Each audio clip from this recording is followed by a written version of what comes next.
L'utilisation des données par les entreprises pose un grave problème de confiance aux consommateurs et de cette baisse de confiance découlent des risques pour les entreprises, risques de divorce avec leurs clients et donc de perte de chiffre d'affaires.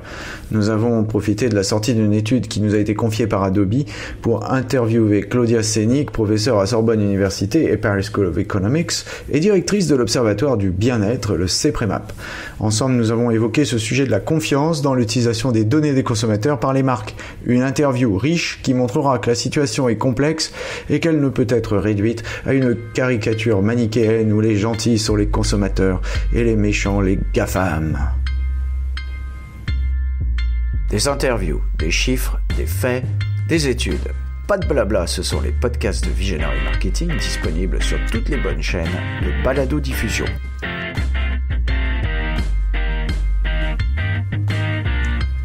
Bonjour, je suis Yann Courvenec, vous êtes bien sûr les podcasts de Visionary Marketing. Le sujet du jour, les 3/4 des consommateurs inquiets de l'utilisation des données par les marques avec une étude d'Adobe et le commentaire de Claudia Senik de Paris School of Economics.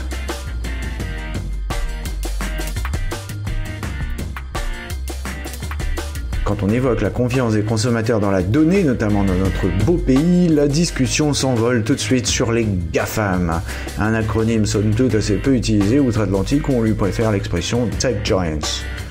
Le sujet finit par être mélangé avec tout un tas de considérations juridiques, administratives, politiques et culturelles, au point qu'on n'en comprend plus grand-chose. Sauf qu'il y a d'un côté des gentils et de l'autre côté des méchants. Erreur au-delà des Pyrénées, eût écrit Pascal, les choses ne changent pas trop à travers les siècles. Mais la réalité est plus nuancée, avec d'un côté des marques de toutes origines, c'est l'enseignement à tirer de l'étude Adobe, qui doivent absolument redresser la barre pour retrouver la confiance des consommateurs. Et d'autre part, des consommateurs eux-mêmes, qui expriment des craintes, mais ne sont pas non plus exemplaires dans leur comportement, sans compter que les Français ont un rapport assez ambigu à la confiance, comme nous l'explique le rapport 2020 de l'Observatoire dirigé par Claudia. La constatation principale qui résulte de cette étude est que les consommateurs sont préoccupés de l'utilisation qui est faite de leurs données par les entreprises. Voyons avec Claudia Senik comment interpréter les résultats de cette étude, que vous pourrez télécharger dans son intégralité dans ce billet. Et je suis avec Claudia Senik. Bonjour Claudia, vous êtes professeure à Sorbonne Université à Paris School of Economics. C'est beaucoup plus beau que l'école d'économie de Paris, Paris School of Economics. Et vous êtes directrice de l'Observatoire du bien-être, le CEPREMAP. Et donc vous êtes très préoccupée, m'a-t-on dit, du bonheur des Français et de la confiance notamment qu'ils ont dans le numérique. Alors, nous allons passer un peu de temps ensemble pour commenter une étude qui a été réalisée pour le compte d'Adobe, les Adobe Trust Report EMEA. Et cette étude est un résultat d'un partenariat d'Adobe avec Advanis qui s'est réalisé sur près de 12 000 consommateurs et 2 000 responsables d'entreprises dans 7 pays, la Belgique, le Danemark, la France, l'Allemagne, les Pays-Bas, la Suède et le Royaume-Uni. Alors, cette étude, elle traite de la confiance dans le numérique et notamment, on va commencer par là, par la confiance dans le traitement des données. Alors, est-ce que vous pouvez déjà nous résumer les principales découvertes sur la façon dont les consommateurs veulent voir utiliser leurs données? Oui, donc ce que montre l'étude, c'est que les consommateurs interrogés se disent en vraiment immense majorité, 3/4 d'entre eux, très soucieux de la manière dont leurs données sont utilisées. La question principale, c'est celle de la confidentialité, c'est-à-dire du périmètre de partage des données, quelles données on partage, et de destinataire du partage de ces données. Donc, quel est le champ du type d'informations à diffuser et à qui ces informations sont diffusées et comment. Donc, connaître la réponse à ces questions, avoir la maîtrise de ces sujets, le contrôle, être rassuré sur ces questions. C'est ça que l'enquête révèle. La moitié des gens disent que c'est très très très important et qui sont même très préoccupés. Oui, et si on regarde les petits caractères, les consommateurs de la France et de l'Allemagne sont même encore plus concernés que les autres, ce qui est, je dirais, assez conforme à ce qu'on entend dire ici et là dans la presse. Alors, ces consommateurs ont l'air préoccupés, mais cela veut-il dire qu'ils sont prudents ? Alors c'est là que c'est intéressant parce que bon, l'enquête mesure uniquement les préoccupations déclarées par les personnes interrogées, mais en réalité, comme toujours, l'individu est clivé. C'est-à-dire que quand il y pense, il peut s'inquiéter de savoir comment ces données, les informations qui le touchent, seront traitées et diffusées. Est-ce que la confidentialité va être respectée ? Mais quand il s'agit d'agir, finalement, il va cliquer le plus vite possible sur les petits onglets « J'accepte » que la RGPD impose à tous les sites et à toutes les applications. Donc, c'est exactement comme le clivage au sein de chaque individu entre le travailleur d'un côté et puis le consommateur de l'autre, la feuille de paye et le caddie, quoi. Là, il y a ce que je pense en tant que citoyen peut-être ou en tant qu'individu privé, et puis ce que je fais quand je travaille ou quand je surfe sur des sites. Et c'est tout à fait normal, en fait. C'est quelque chose que l'économie comportementale a mis en évidence, c'est que on n'a pas des ressources cognitives infinies et non plus un temps infini pour s'occuper de tout. Et donc, quand il y a des choses qui sont pénibles ou fastidieuses, eh bien, on va peut-être pas les faire parce que finalement, voilà, tout simplement, on fait implicitement d'autres choix. Donc, on peut être à la fois inquiet et un peu insouciant. On pourrait représenter ça comme une sorte de calcul coût-avantage implicite ou peut-être même inconscient, c'est-à-dire que le coût de vérifier, de demander, de lire les conditions et d'autoriser les cookies ou pas, etc., pratiquement tout le temps est inférieur à l'avantage qui est de dire bon, bah, j'accepte et puis je prends le risque. Donc en fait, on peut dire implicitement ils prennent le risque. Ah, d'accord, ils sont donc un peu schizophrènes, nos amis. Mais est-ce que cette peur, c'est notre question, est justifiée ou amplifiée peut-être par le bruit médiatique autour de ces sujets ? Il y a eu beaucoup de bruit, pas forcément mensonger, sur les fake news, par exemple, la manipulation des comportements des gens, notamment lors des élections. Par les réseaux sociaux, les messages, l'utilisation des données des gens pour leur envoyer des messages personnalisés pour les influencer spécialement. Donc, on sait que ça existe. Donc c'est pas complètement irrationnel, c'est pas un risque complètement imaginaire. Les autres, je sais pas, le risque de publicité intrusive ou intempestive, c'est rare, mais ça existe. Par exemple, récemment, avec le compte de formation professionnelle, on a été tous harcelés par des gens qui faisaient de la publicité par téléphone. Et en effet, on l'a tous reçu.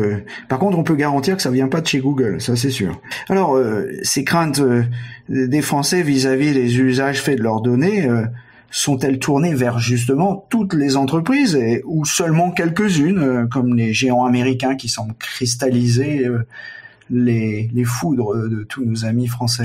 Je crois qu'elles sont tournées vers les entreprises qu'on peut soupçonner de vouloir manipuler les gens.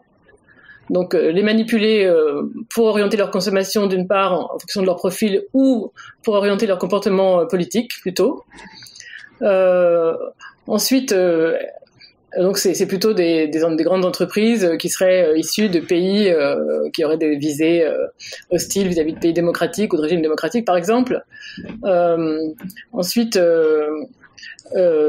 les craintes sont liées à l'utilisation par certaines entreprises qui seraient menaçantes, notamment si les données de santé des individus pouvaient être récupérées ou transmises, auquel cas ça aurait des conséquences graves pour l'accès au crédit, par exemple au crédit bancaire, si on sait que quelqu'un est en mauvaise santé, qu'il a une espérance de remboursement assez faible, et aussi pour l'accès à l'assurance, si jamais les assurances commençaient à discriminer en fonction des risques des gens.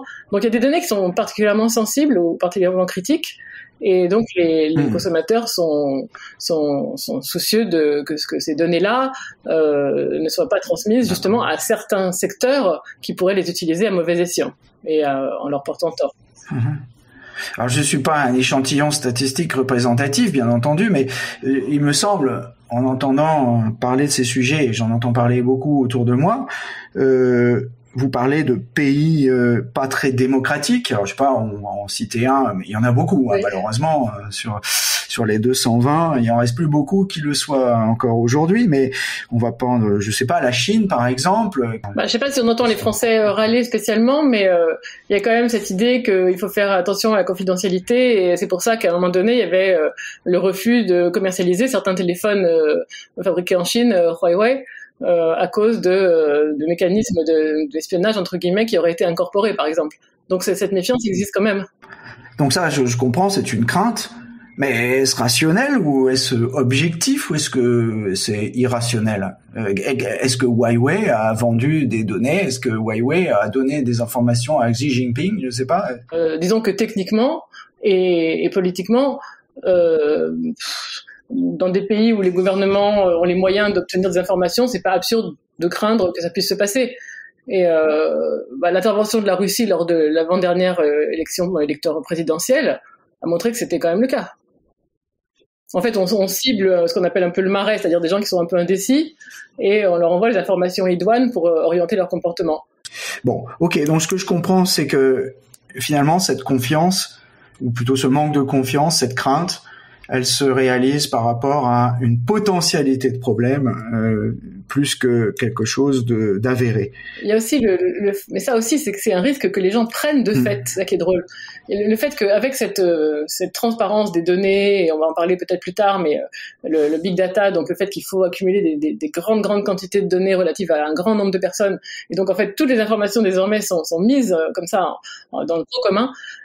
Des informations qui étaient vraiment de l'ordre privé il y a quelques années, elles sont plus du tout.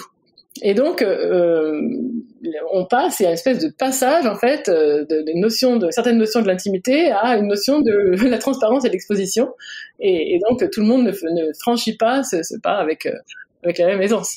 C'est un sujet qui est connu depuis longtemps dans les médias sociaux, notamment avec un fameux discours de Zuckerberg de 2010 sur lequel il est revenu, mais qu'il a prononcé.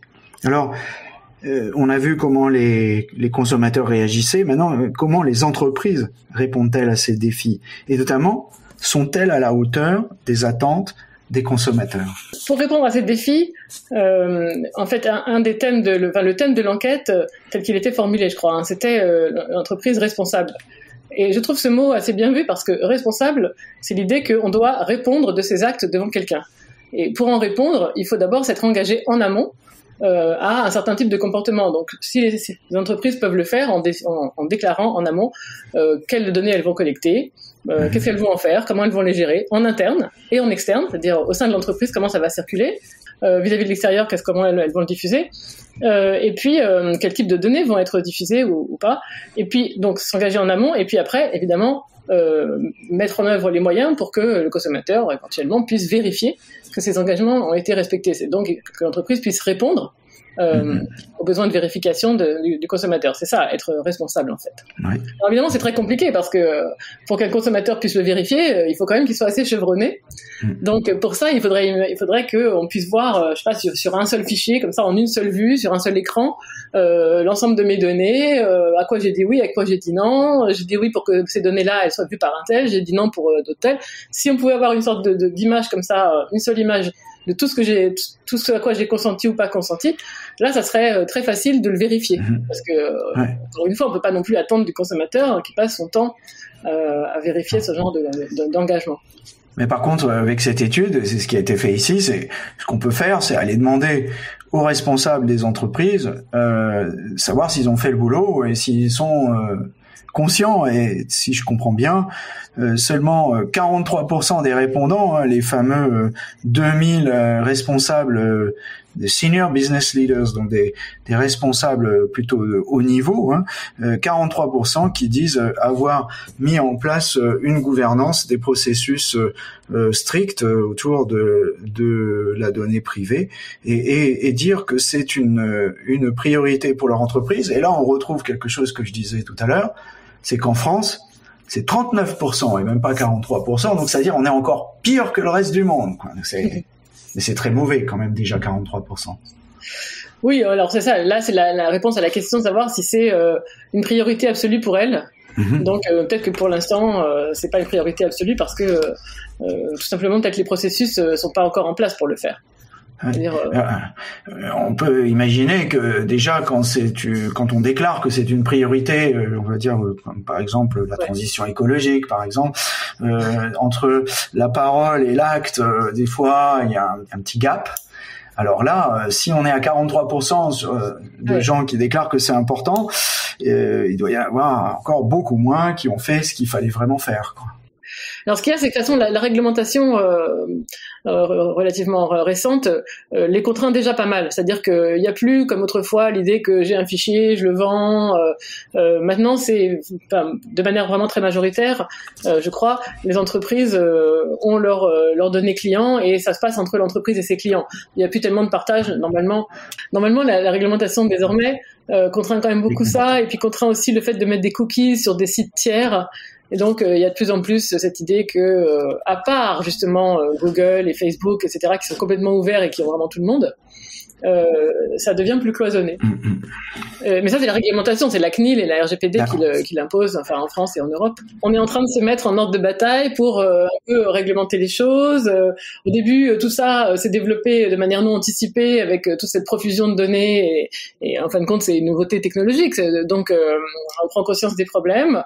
On prend conscience du fait que la confidentialité, c'est important pour la confiance, et après, on va essayer de mettre en place des comportements qui puissent soutenir cette confiance. Peut-être. Tout à fait. Eh ben, on va y revenir, justement. C'est le nerf de la guerre, c'est que finalement, quelle va être la réponse des consommateurs? Et quand on parle de cette confiance qui est finalement relativement faible dans les entreprises, est-ce que ces consommateurs vont déduire qu'il faut qu'ils arrêtent de leur acheter des produits? Alors, c'est ce que disent les gens qui sont interrogés par l'enquête. Donc, par exemple, les Français, 3/4 des Français qui sont interrogés par l'enquête déclarent que une marque qui aurait trahi leur confiance, soit en utilisant leurs données de manière non conforme, soit en respectant pas leurs préférences, etc. Donc, des marques qui auraient trahi leur confiance les perdraient définitivement. C'est-à-dire que plus jamais ils ne lui feraient confiance ni n'achèteraient de produits de cette marque. Et pour le reste de l'échantillon, en moyenne, c'est la moitié des gens qui disent ça. Donc, c'est bon. Alors, encore une fois, bon, faut voir si ces déclarations seraient suivies des faits. Mais quand même, on l'a vu, on voit que dans d'autres domaines qui sont plus classiques, comme par exemple le secteur alimentaire, agroalimentaire, quand il y a des crises de confiance, ça crée quand même des grosses ruptures du marché. Bon, récemment, on a eu la crise avec les pâtes de pizza Buitoni, qui étaient contaminées par la bactérie E. coli. Il y a eu le scandale du lait Lactalis en 2018, qui était contaminé au salmonelle, je ne sais pas si vous vous souvenez. Et en fait, dans un ouvrage que j'ai coordonné, qui s'intitule Crise de confiance, il y avait justement un chapitre où l'auteur avait étudié ce genre de crise et mis en place des expériences. Et elle montrait que plus les consommateurs étaient attachés à une marque au sens où ils avaient confiance, ils étaient fidèles depuis longtemps, etc., plus quand la marque enfreignait ses engagements, ils étaient susceptibles de prendre des mesures de représailles et même vraiment de réactions punitives et même de boycott. À la fois pour punir l'entreprise elle-même et puis aussi pour envoyer un signal aux autres entreprises que ça se fait pas. Attention, une sorte de signal de prévention. Et ça, en fait, il y a même un économiste qui s'appelle Georges Akerlof et qui a eu reçu le prix Nobel d'économie pour un article très ancien où il étudiait là un marché encore plus ancien qui est le marché des voitures d'occasion, où il montrait que quand il y a de l'incertitude sur le produit, donc qu'on n'a pas confiance, en fait, on va sur le marché des voitures d'occasion, on sait pas trop à quoi on a affaire, le marché peut tout simplement s'effondrer. C'est-à-dire qu'il n'y a plus aucune transaction alors que tout le monde voudrait qu'il y en ait. Mais comme il n'y en a pas confiance, les vendeurs peuvent pas vendre au prix qu'ils veulent et les consommateurs savent que on sait pas trop, le marché s'effondre. Donc, dans le domaine du numérique, si ça allait jusqu'à là, effectivement, il y aurait on pourrait voir disparaître certaines activités si les risques étaient avérés. Alors, quand on parle de gagner la confiance des clients, que signifie véritablement ce terme de confiance ? Alors la confiance, c'est un pari sur le comportement d'autrui. En fait, ça caractérise une situation où on a plusieurs individus ou un grand nombre d'individus qui sont en interaction les uns avec les autres. Ils sont interdépendants, ils dépendent chacun les uns des autres, mais ils savent pas exactement ce que les autres vont faire parce que ils s'engagent dans une action qui a lieu dans le temps et on peut jamais savoir ce qui va se passer dans l'avenir. Donc ils doivent essayer de deviner, d'anticiper le comportement des autres, et notamment est-ce que ce comportement va être coopératif, est-ce que les gens vont se comporter conformément à ce qu'ils s'étaient engagés à faire ou pas. Et donc on peut s'engager formellement, on peut donner des règles, et puis après on peut observer ce qui se passe au cours du temps. Et on interagit au cours du temps pendant des semaines, des jours, des années, et au fur et à mesure on apprend. Il y a un phénomène d'apprentissage qui fait que à chaque fois que mes anticipations sont validées, je vois que oui, je peux faire confiance, l'entreprise se comporte comme j'attendais, etc. Eh bien, il y a un capital qui se constitue. En fait, la confiance, c'est un capital, c'est quelque chose qui s'accumule au cours du temps, c'est un stock. Donc, ça se construit au cours du temps par l'expérience, par la validation, période après période, du fait que l'entreprise, par exemple, ou l'autre, se comporte conformément à mes anticipations et de manière coopérative. Voilà, donc c'est à la fois des règles, mais surtout de l'apprentissage et de l'observation et de l'expérience. Oui, donc cette accumulation, elle n'est pas forcément toujours basée sur le rationnel. Ça peut être juste sur l'impression, sur un sentiment d'insécurité, de manque de confiance. Bah, à la fin, le résultat de la constitution de ce stock de confiance, c'est un sentiment, effectivement. Le résultat, c'est j'ai un sentiment. Est-ce que je fais confiance ou est-ce que je fais pas confiance? Mais ça se construit au cours du temps. Et après, il y a des composantes. En fait, quand on dit qu'on fait confiance en quelqu'un ou dans une marque, c'est parce qu'on pense qu'elle est premièrement bienveillante envers soi-même, envers nous. Deuxièmement, compétente. Et troisièmement, on partage les mêmes valeurs. En gros, c'est ça les trois dimensions de la confiance. Donc, année après année, est-ce que j'ai des raisons de penser que l'entreprise est compétente, c'est-à-dire que ses produits sont fiables, pas dangereux, bienveillante, sans pas de mal, essaye pas de me léser, et puis on partage les mêmes valeurs, c'est-à-dire que je sais pas, elle fait pas travailler des enfants ou des esclaves ouïghours. Donc ça c'est voilà. Et puis bon, pour qu'on puisse vérifier tout ça, il faut qu'il y ait un minimum de transparence. Donc la confiance se construit aussi par la transparence des actions de l'entreprise. Mais c'est super important. Enfin, c'est pas que pour les entreprises. En fait, cette confiance, c'est vraiment l'ingrédient indispensable, sine qua non, de toute relation entre n'importe quel agent économique, n'importe quelle transaction commerciale, n'importe quel investissement. Enfin, même le fait de mettre son argent à la banque, de le laisser à la banque, comme on dit. Non, c'est plus. On le fait parce qu'on a confiance dans le fait qu'on pourra l'utiliser demain, après-demain et dans 10 ans. C'est un pari sur l'avenir. Exactement. Et ce qui n'est pas toujours vrai, puisque il y a des banques qui font faillite. Et nos amis argentins l'ont malheureusement expérimenté. Exactement. C'est pour ça que certains pays dollarisent, parce que les habitants n'ont plus confiance dans la banque centrale pour garantir la monnaie nationale. Absolument, c'est le cas au Liban depuis toujours. Alors, on l'a vu, il y a des marques qui risquent peut-être de disparaître par manque de confiance. Alors, je sais que l'exercice prospectif est pas très facile, mais est-ce que il y a une marque dans les médias sociaux qui sort un peu du lot en termes de manque de confiance, ou en tout cas en nombre de colonnes dans les journaux, ça c'est sûr, c'est Facebook. Et est-ce que vous pensez qu'un Facebook, par exemple, pourrait disparaître aussi gros qu'il est, tout moins dans les pays occidentaux? J'ai du mal à répondre parce que ce qui caractérise Facebook, c'est que les gens, délibérément, mettent leur vie à disposition du regard de tous. Donc, que pourrait faire Facebook? C'est vrai que le jour... les données sont absolument pas protégées. Évidemment, on peut restreindre... moi, je suis pas du tout j'utilise pas Facebook à haute dose, mais je suis pas la meilleure personne pour en parler. Mais à moins qu'on restreigne la possibilité de voir ces données ou ces images à ses amis très stricts, etc., Facebook, c'est en fait un moyen pour projeter vers le monde une image de soi idéale. Donc là, où est la confidentialité? Je vois pas trop. Après, le jour où Facebook vendra aux entreprises tout l'historique de toutes les beuveries auxquelles ont participé les jeunes gens, et que ça les handicapera lors de leur recrutement d'embauche, on verra. L'image de ce qu'on disait tout à l'heure, il y a la crainte, il y a la perception, il y a ce stock de confiance qui s'est constitué ou qui s'est délité au fil du temps, et puis à la fin, finalement, un comportement qui n'est peut-être pas forcément en phase avec ça. Il y a aussi une autre raison, c'est que dans l'enquête, je trouve ça intéressant, on voit que les consommateurs sont assez friands d'avoir des offres personnalisées, et c'est vrai que l'utilisation d'un site internet, bon, ça dépend qui le fait, ça peut être assez fastidieux, ou au contraire, ça peut être très facile et et ça peut même nous faciliter la vie. Alors, quand l'entreprise nous reconnaît, connaît nos préférences, connaît nos achats passés, sait ce qui nous intéresse, etc., ça accélère la transaction et la relation, et donc la relation, elle est personnalisée. Et on voit que les consommateurs qui sont interrogés par l'enquête aiment beaucoup, apprécient beaucoup cela. Mais pour que ça se fasse, il faut qu'ils acceptent de mettre leurs données comme ça dans le pot commun, comme on a dit, et que l'entreprise puisse faire tourner de l'IA, l'intelligence artificielle, les algorithmes sur cette masse de données. Donc, il y a encore une fois, c'est une sorte d'échange entre je prends le risque de mettre mes données, mais en échange, c'est tellement plus commode quand je vais acheter mon prochain rouge à lèvres. Bien, merci Claudia. Effectivement, les consommateurs sont des êtres complexes et contradictoires, mais il y a peut-être quand même des barrières qu'il ne faut pas franchir, et l'avenir nous dira si certaines de ces marques qui ont franchi les barrières, dont Facebook, eh bien, en pâtissent. Merci à vous. Merci.